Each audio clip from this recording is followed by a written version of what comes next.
The dust rose in copper clouds as the riders crested the hill, their horses' hooves striking sparks from the sun-bleached stones.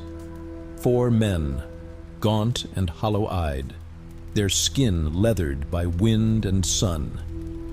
They paused at the summit, scanning the barren landscape that stretched to the horizon like some godless purgatory. Caleb, the eldest, spat a stream of tobacco juice that sizzled on the parched earth. His voice was a dry rasp. "How far you reckon we got?" The youngest, a boy barely into manhood called Ezra, shielded his eyes against the merciless glare.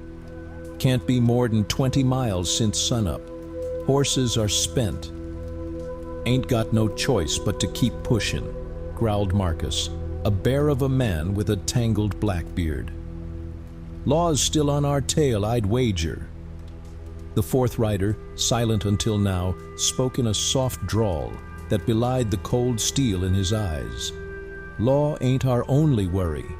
Injun's been tracking us since we crossed the river." Caleb nodded grimly. "Reckon you're right, Silas.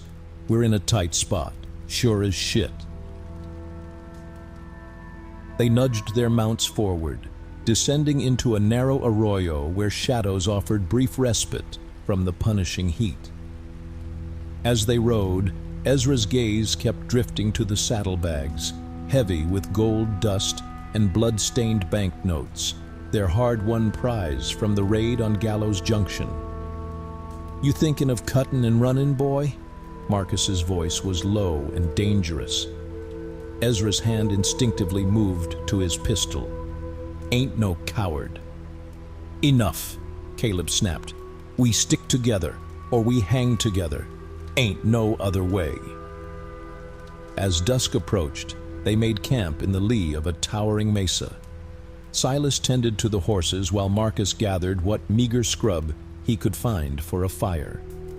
Caleb and Ezra sat apart, passing a bottle of raw whiskey between them. "You ever wonder if there's a place for men like us?" Ezra asked, his voice barely above a whisper.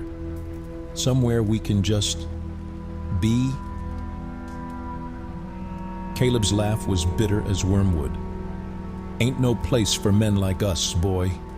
We're ghosts already. Just ain't laid down yet."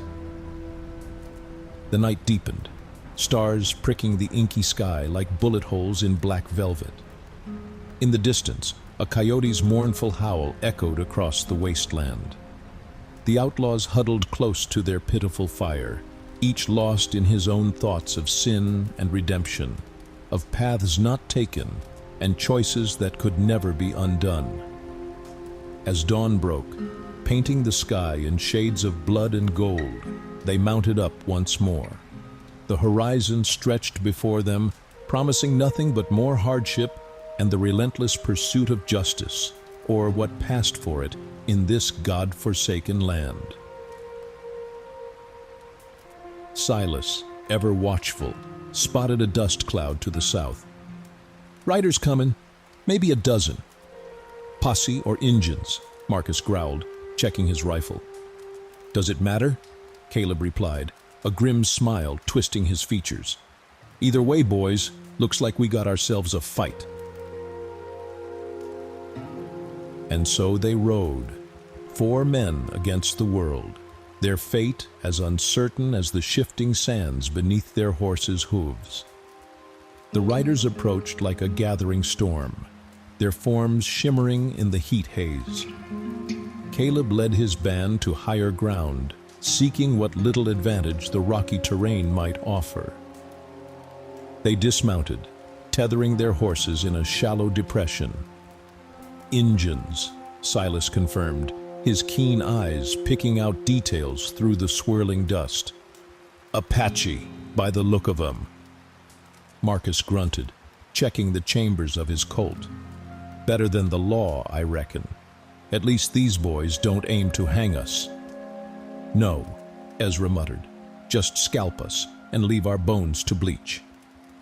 Caleb's voice cut through their banter. "Shut your traps and get ready." "Silas, That old sharps of yours still got some reach?" Silas nodded, already settling into a prone position, the long-barreled rifle cradled in his arms like a lover. The Apache warriors fanned out as they approached, their war cries carried on the hot wind. Ezra's hands shook as he fumbled with his pistol, and Caleb placed a steadying hand on the boy's shoulder. "Deep breath, son. Ain't no turning back now." The first shot came from Silas, the crack of his rifle splitting the air. An Apache warrior tumbled from his pony, and all hell broke loose. The outlaws fought with the desperate fury of cornered animals, lead flying in both directions. Marcus roared like a grizzly as he stood tall, firing his rifle from the hip. An arrow found its mark in his thigh, but he seemed not to notice, lost in the blood frenzy of battle. Ezra proved himself that day, his earlier fear burned away by the fire of combat. He picked his shots carefully, each one finding its mark. As quickly as it began, the skirmish was over. The remaining Apache melted away into the landscape, leaving their dead behind. The outlaws had survived, but not unscathed. Marcus collapsed, the adrenaline fading and the pain of his wound finally registering. Silas worked to remove the arrow and bind the injury, his usually impassive face creased with concern. "We can't stay here," Caleb said, scanning the horizon. "They'll be back, and in greater numbers."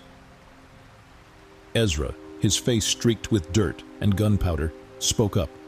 "I know a place. Old mission, about a day's ride south. Might be safe there, at least for a spell."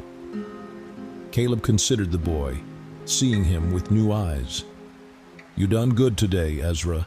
Reckon you've earned the right to an opinion. Lead on." They set out as the sun began to set. Marcus slumped in his saddle, feverish and muttering. The gold weighed heavy in their saddlebags, a constant reminder of the choices that had led them to this moment.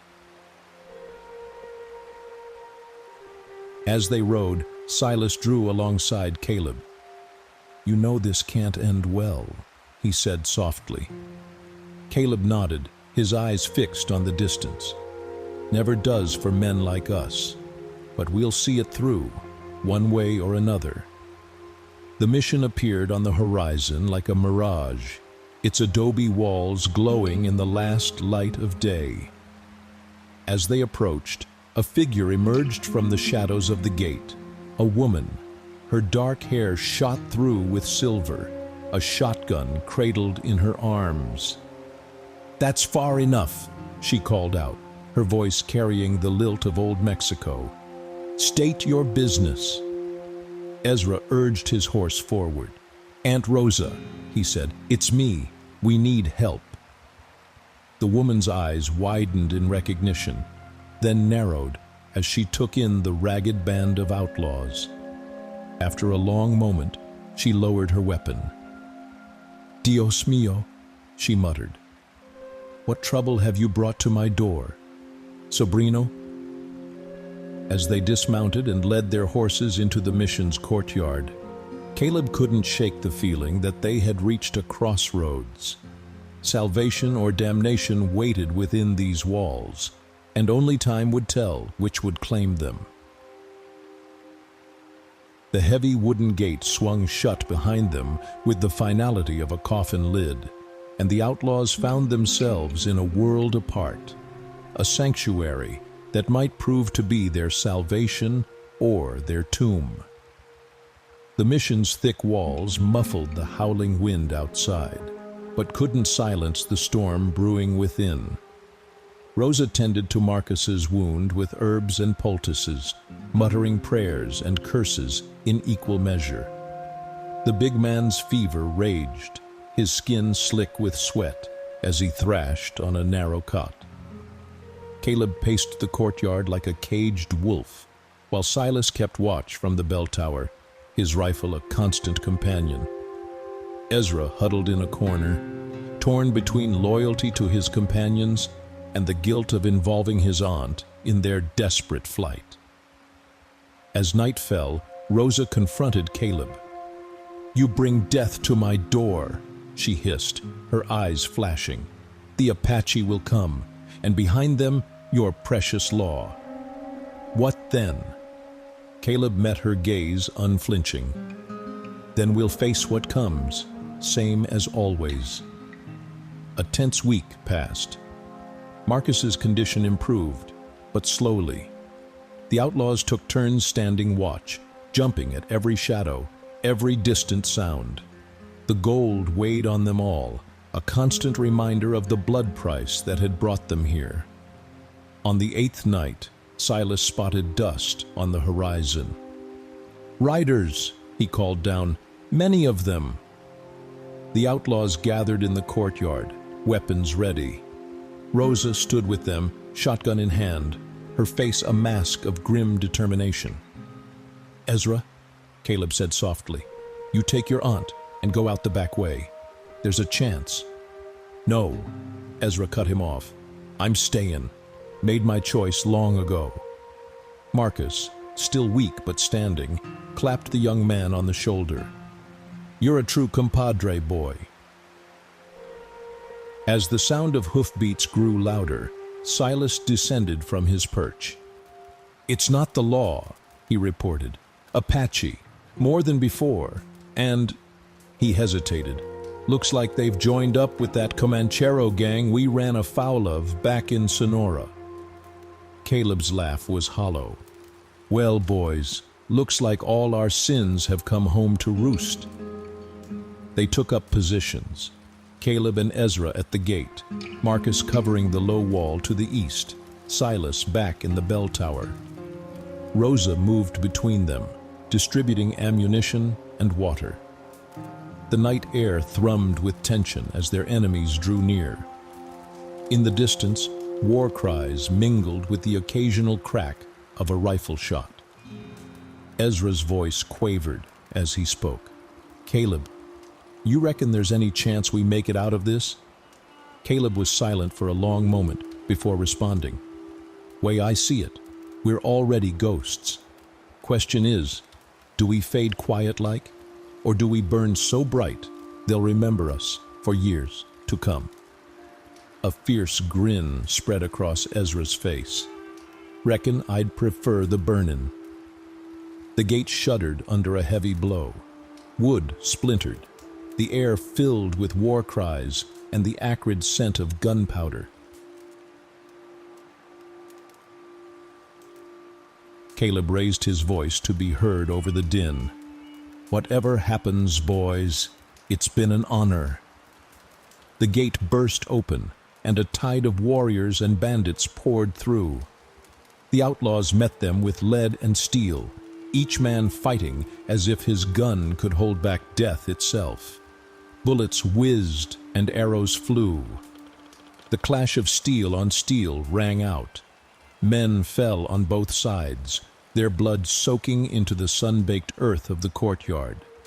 Through the chaos and the smoke, Caleb caught glimpses of his companions, Marcus roaring defiance as he swung his rifle like a club, Silas picking off targets with cold precision, Ezra fighting with a desperate fury that belied his years.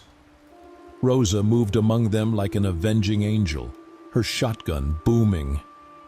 And then, cutting through the din of battle, came a new sound, the deep, brassy note of a bugle. The fighting stuttered to a halt as all eyes turned to the shattered gate. There, backlit by the rising sun, sat a line of cavalry, their blue uniforms stark against the desert landscape. For a heartbeat, the world seemed to hold its breath. Then the bugle sounded again, and the cavalry charged. What happened next was a blur of gunshots, screams, and pounding hooves. Friend and foe alike were swept up in the tide of battle. When the dust settled and the smoke cleared, the sun stood high in the sky, casting harsh light on the aftermath of the melee. Bodies lay strewn across the blood-soaked courtyard. The air hung heavy with the scent of gunpowder and death. And somewhere amidst the chaos, as the cavalry rounded up survivors and the vultures began to circle, a small group of figures slipped away into the unforgiving desert. Whether they were outlaws or heroes, dead men walking or legends in the making, only time would tell. The wind picked up, erasing their tracks in the sand, leaving behind only whispered stories of desperate men, impossible odds, and a last stand that would be remembered in the leather-bound ledgers of the West.